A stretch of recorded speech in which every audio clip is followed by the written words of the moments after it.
ক্রীড়াঙ্গনেও নানা চ্যালেঞ্জ নতুন সরকারের সামনে। আশা আকাঙ্ক্ষার বাস্তবায়ন চান ক্রীড়াপ্রেমীরা। অবকাঠামোগত উন্নয়ন ও সুযোগ সুবিধা নিশ্চিতের আশা।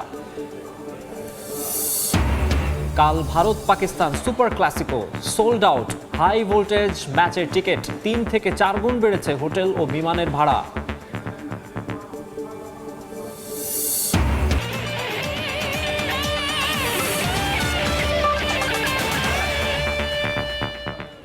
বিশ্বের নানা প্রান্তের খেলাধুলার খবর নিয়ে আমাদের নিয়মিত আয়োজন খেলার সময়, আর এই আয়োজনে আপনাদের সঙ্গে আছে আমি মাকসুম আলম খান। সরকার গঠনের পথে বিএনপি। নতুন সরকারের কাছে ক্রীড়াঙ্গনের নানা সমস্যা সমাধানের প্রত্যাশা ক্রিকেট প্রেমীদের। সংগঠকদের সামনেও থাকবে নানা চ্যালেঞ্জ। এসব বিষয় নিয়ে বিস্তারিত জানাতে আমাদের সঙ্গে ঢাকা থেকে যুক্ত হচ্ছেন তারেক হাসান শিমুল, খুলনা থেকে সহকর্মী আব্দুল্লাহ আল মামুন রুবেল এবং ময়মনসিংহ থেকে যোগ দিচ্ছেন ওবায়দুল হক। আমরা সরাসরি শুরুতেই যাব তারেক হাসান শিমুলের কাছে। শিমুল,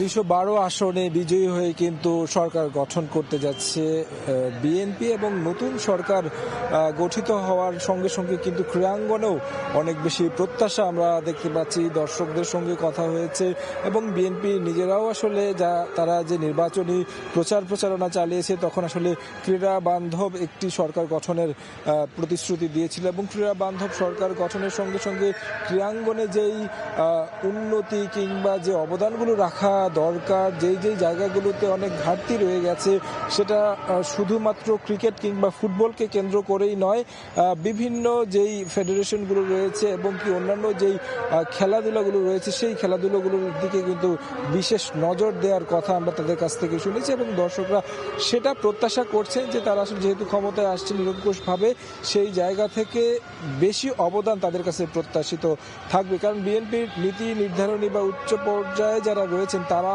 অনেককেই আমরা আসলে জানি যে ক্রীড়া বান্ধব এবং কি খেলাধুলা প্রেমী। যদি বলি যে মির্জা ফখরুল ইসলাম আলমগীরের কথা, মেজর হাফিজ ফুটবলারও ছিলেন। আমিনুল হক যদিও তিনি বিজয়ী হতে পারেননি, তিনি ক্রীড়াঙ্গনের লোক, বাংলাদেশ ন্যাশনাল ফুটবল দলের অধিনায়ক ছিলেন, তিনি প্রতিদ্বন্দ্বিতা করেছেন যদিও হেরে গেছেন। তার যে পরামর্শ ক্রীড়াঙ্গনকে এগিয়ে নেওয়ার ক্ষেত্রে তিনি বিজয়ী না হলেও নিশ্চয়ই বিএনপি তার পরামর্শগুলোকে কাজে লাগাবেন। এবং কি ক্রিকেটের কথা বিশেষ করে বলতে হয়, কারণ কি বিশ্বকাপে যাওয়ার একটা কথা ছিল বাংলাদেশ দলে, কিন্তু সেটি যায়নি। এই বিষয়গুলোর কারণে বিশ্ব রাজনীতি, ক্রিকেট রাজনীতিতে একটা টানাপোড়েনও তৈরি হয়েছে। এই সরকার নিশ্চয়ই সেই জায়গায় বেশ কিছু পদক্ষেপ নিয়ে নিশ্চয়ই উন্নত ও সম্পর্কগুলোকে উন্নয়ন করবে, আন্তঃক্রিকেটীয় যে সম্পর্কগুলো রয়েছে। তো আমার কাছে ছিল খুলনার ক্রীড়াঙ্গনের প্রত্যাশা সম্পর্কে জানতে চাই। সেখানে রয়েছেন সহকর্মী রুবেল, তার কাছ থেকে আসলে জানবো সেখানকার খবরাখবর। খেলোয়াড় তৈরি কিংবা খেলাধুলা আয়োজন দুটো ক্ষেত্রেই কিন্তু একসময় খুলনার দারুণ সুনাম ছিল।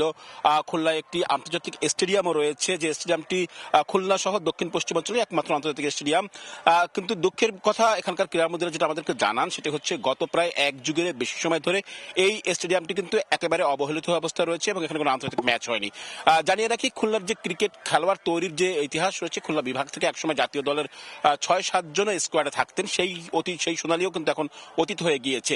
তবে আসার কথা হচ্ছে যে নতুন যারা সংসদ সদস্য নির্বাচিত হয়েছেন সর্বশেষ ত্রয়োদশ জাতীয় সংসদ নির্বাচনে, তারা কিন্তু বারবার তাদের নির্বাচনী যে প্রতিশ্রুতি বা ইশতেহার, সেখানে কিন্তু খেলাধুলার উন্নয়ন, অবকাঠামোগত উন্নয়ন, স্টেডিয়াম নির্মাণ, খেলোয়াড় তৈরিতে নানা রকম প্রতিশ্রুতি দিয়েছেন। এ কারণে কিন্তু এখানকার ক্রীড়ামন্ত্রীরা নতুন করে আবার আশ্বস্ত হচ্ছেন এবং তারা প্রত্যাশা করছেন যে যারা নতুন সংসদ সদস্য নির্বাচিত হচ্ছেন তাদের কাছ থেকে খুলনার যে হারানো খেলাধুলার ঐতিহ্য বা গৌরব রয়েছে সেটি তারা আসলে ফিরে পাবেন। একটু যদি বলে রাখি যে খুলনায় যারা সংসদ সদস্য নির্বাচিত হয়েছেন এর মধ্যে কিন্তু বিসিবির সাবেক সভাপতি আলী আসগর লবি রয়েছেন, যিনি একেবারেই ক্রীড়াপ্রেমী একজন মানুষ। তিনি কিন্তু তার এলাকার নানা সমস্যার সমাধানের পাশাপাশি খুলনায় খেলাধুলার উন্নয়ন বা ক্রিকেটের উন্নয়নে অবদান রাখবেন, এটি কিন্তু বারবার বলেছেন এবং নির্বাচিত হওয়ার পরেও কিন্তু তিনি একই কথা বলেছেন। অন্যদিকে আরো যারা সংসদ সদস্য নির্বাচিত হয়েছেন তারা কিন্তু একেবারে প্রত্যন্ত পর্যায়ে খেলাধুলা ছড়িয়ে দেওয়ার জন্য কিন্তু প্রত্যেক উপজেলায় মিনি স্টেডিয়াম নির্মাণ করবেন, এমন কথাও আসলে বলেছেন। একটু যদি খুলনা জেলার কথা আলাদা আলাদা করে বলি, এখানে খুলনার দুটি স্টেডিয়াম রয়েছে, যেখানে আপনার রয়েছে একটি খুলনা জেলা স্টেডিয়াম।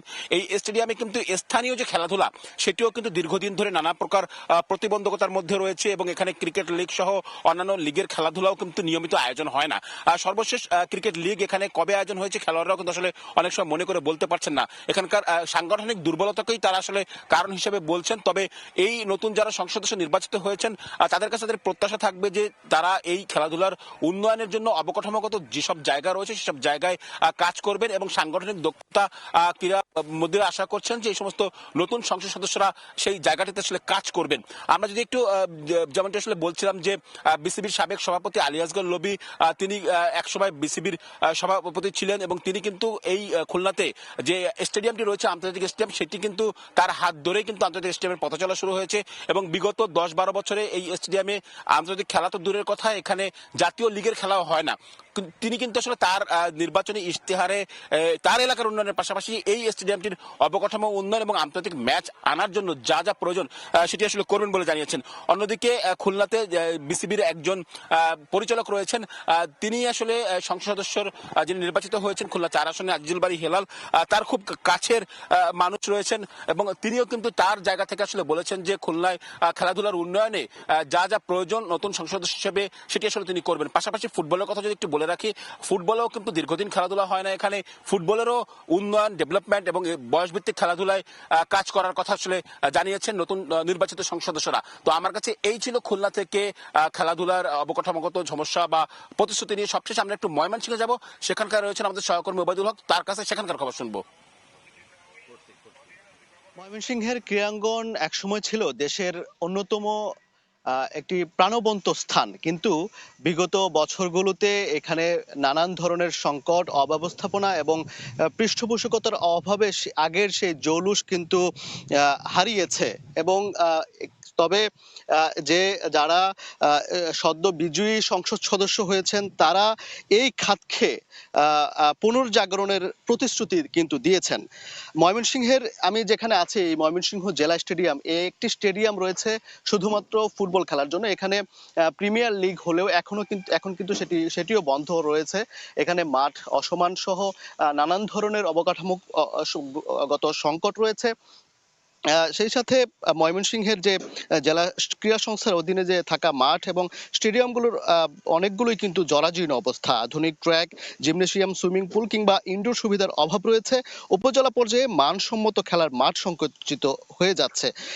নিয়মিত লিগ এবং টুর্নামেন্টের অভাবে ফুটবল, ক্রিকেট, ভলিবল সহ বিভিন্ন খেলায় কিন্তু নিয়মিত প্রতিযোগিতা না থাকায় খেলোয়াড়রা অনুশীলন ও অভিজ্ঞতা অর্জনের সুযোগ হারাচ্ছেন।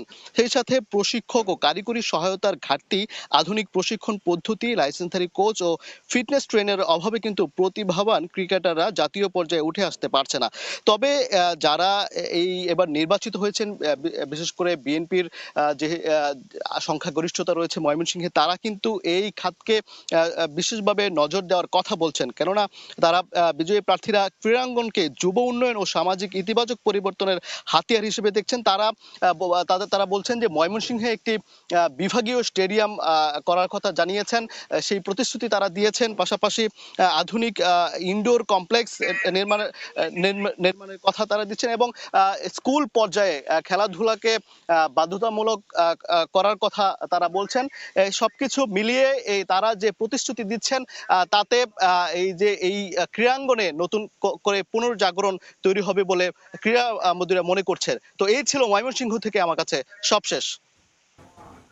ক্রীড়াঙ্গনের নানা সমস্যা এবং দায়িত্ব নিতে যাওয়া নতুন সরকারের কাছে ক্রীড়াপ্রেমীদের যে প্রত্যাশা, সেই খবর জানাতে যুক্ত হয়েছিলেন আমাদের সহকর্মীরা। আমরা যুক্ত হয়েছিলাম ময়মনসিংহ, খুলনা এবং এর আগে মিরপুর শেরেবাংলা জাতীয় ক্রিকেট স্টেডিয়ামে।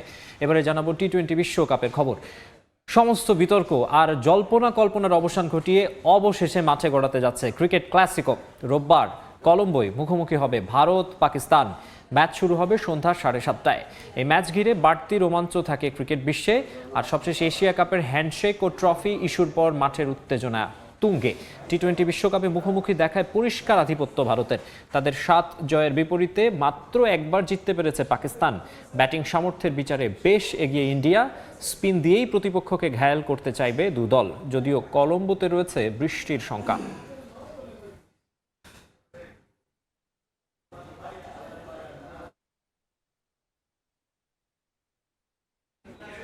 ভারত পাকিস্তান সুপার ক্লাসিকোর উন্মাদনায় ভাসছেন সমর্থকরা। অল্প সময়ের মধ্যে সোল্ড আউট হয়ে গেছে হাই ভোল্টেজ এই ম্যাচের টিকিট। কলম্বোর পথে ঢল নেমেছে ক্রিকেট প্রেমীদের। 3 থেকে 4 গুণ বেড়ে গেছে কলম্বোর হোটেল এবং বিমানের ভাড়া। কলম্বোর প্রেমাদাসা স্টেডিয়ামে বসে খেলা দেখতে চান বেশিরভাগ দর্শক। ধারণ ক্ষমতা 35,000 হলেও এখনও টিকিটের জন্য ভিড় করছেন দর্শক। ভারত পাকিস্তান ম্যাচ দিয়ে আবারও চাঙা হয়ে উঠবে শ্রীলঙ্কার পর্যটন শিল্প, আশা দেশটির ক্রিকেট বোর্ড এবং সরকারের। কেটে গেছে অনিশ্চয়তার কালো মেঘ। হাই ভোল্টেজ ম্যাচের অপেক্ষায় ক্রিকেট বিশ্ব। ভারত পাকিস্তান দুই চিরপ্রতিদ্বন্দ্বীর সুপার ক্লাসিকোর উত্তাপে পুড়ছেন সমর্থকরা। বাংলাদেশের পাশে থেকে ম্যাচ বয়কটের পিসিবির ঘোষণার পর থেকেই হাহাকার নেমে এসেছিল সম্প্রচারকারী প্রতিষ্ঠান ও ক্রিকেট প্রেমীদের মাঝে। তবে শেষ পর্যন্ত বাংলাদেশের সব দাবি মেনে নেয় মাঠে গড়াচ্ছে সুপার ক্লাসিকো। উৎকণ্ঠা ও অনিশ্চয়তা ছাপিয়ে সমর্থকদের হৃদয়ে এখন শুধুই রোমাঞ্চ আর উন্মাদনা। টি-20 বিশ্বকাপে এরই মধ্যে হয়েছে নানা অঘটন। এবার বিশ্বকাপের মূল আকর্ষণ ভারত পাকিস্তান ম্যাচ। ভিন্ন মাত্রায় নিয়ে যাবে পুরো আয়োজনকে আশা আইসিসির। ভারত পাকিস্তানের বারুদে ম্যাচের আনুষ্ঠানিক ঘোষণার পর থেকেই বদলে গেছে পাশার দান। টিকিট নিয়ে রীতিমতো পড়ে গেছে হাহাকার। কলম্বোর প্রেমাদাসা স্টেডিয়ামের দর্শক ধারণ ক্ষমতা মাত্র 35,000। এরই মধ্যে বিক্রি হয়ে গেছে এই ম্যাচের সব টিকিট। অনেকে 4 গুণ দাম দিয়ে কিনতে চেয়েও পাচ্ছেন না ভারত পাকিস্তান ম্যাচের টিকিট। টিকিট বিক্রি হওয়ার পর কলম্বোর হোটেল ও বিমান ভাড়া 3 থেকে 4 গুণ বেড়ে গেছে। কলম্বোর হোটেল রুমগুলোর ভাড়া অন্য সময়ের চেয়ে 3 গুণেরও বেশি বেড়েছে। যেসব রুমে রাত প্রতি $100 থেকে $150 ব্যয় করতে হতো, একই কক্ষের জন্য এখন $660 পর্যন্ত ব্যয় করতে হচ্ছে সমর্থকদের। হোটেল রুম বুকিং এর কয়েকটি ওয়েবসাইটে এমন দৃশ্য দেখা গেছে। কলম্বোর ট্রাভেল এজেন্সিগুলো জানিয়েছে, এই সপ্তাহে ভারত পাকিস্তান ম্যাচ নিয়ে চূড়ান্ত সিদ্ধান্ত আসার পর শেষ মুহূর্তে চেন্নাই, দিল্লির মতো শহর থেকে ফ্লাইট বুকিং এর হার বেড়ে গেছে কয়েক গুণ।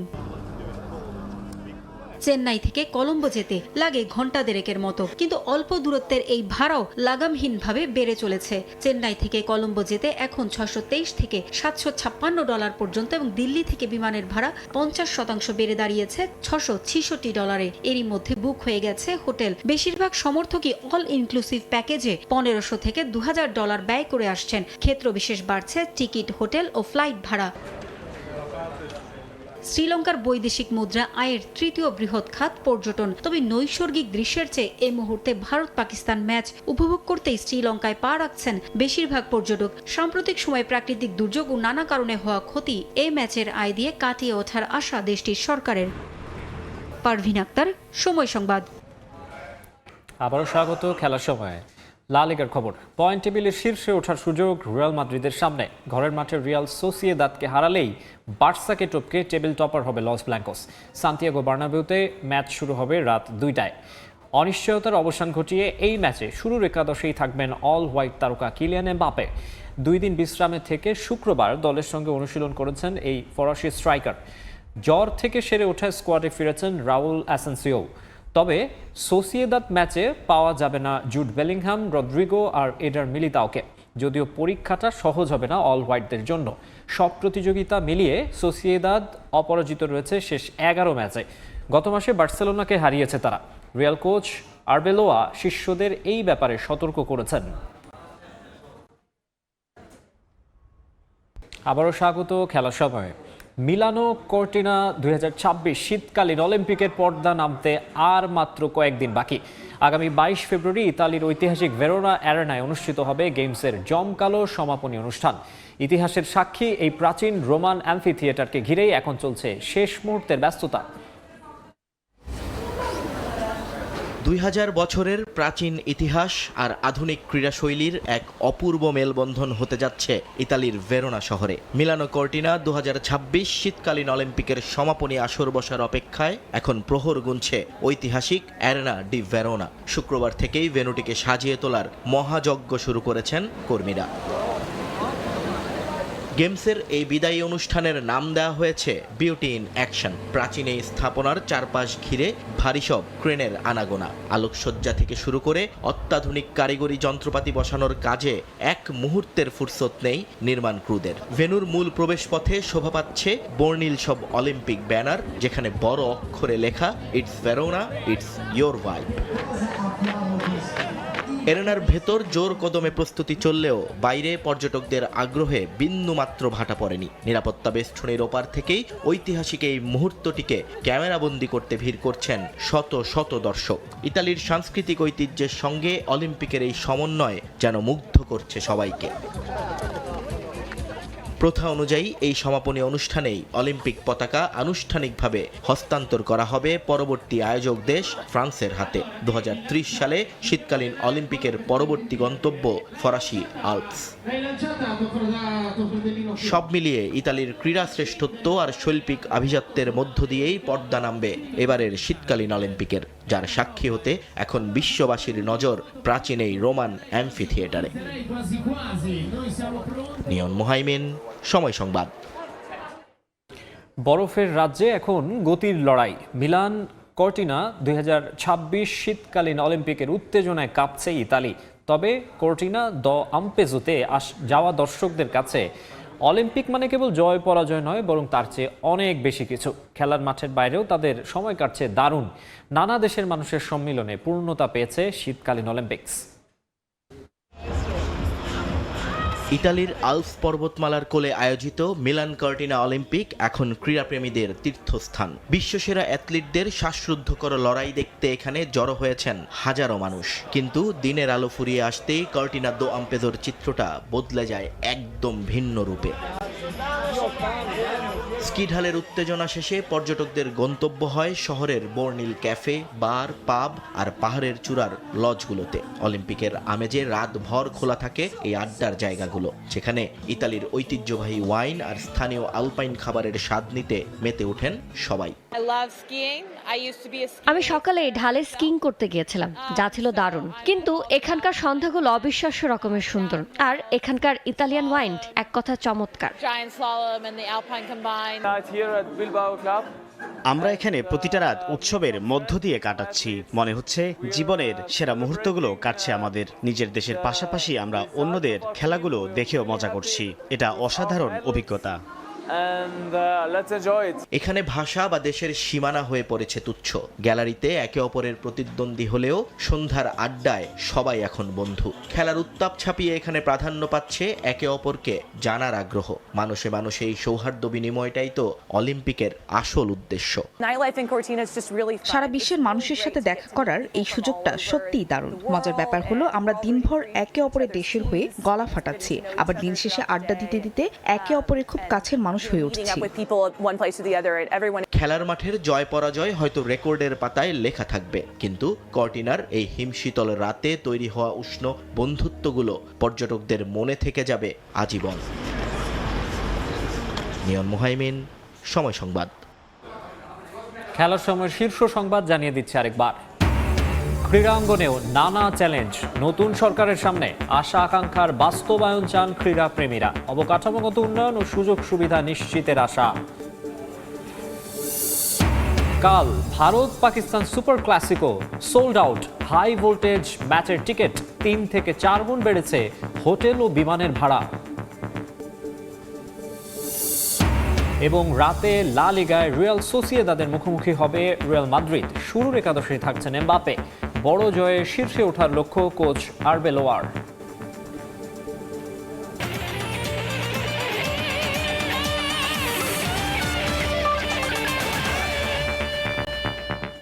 এই ছিল খেলার সময়ের এখনকার আয়োজনে। এরপর দুপুরের সময় সঙ্গে থাকবেন রোজা চৌধুরী। ধন্যবাদ মাকসুম। দুপুরের সময় নিয়ে আসছি কিছুক্ষণ পর, সঙ্গে থাকুন সময়।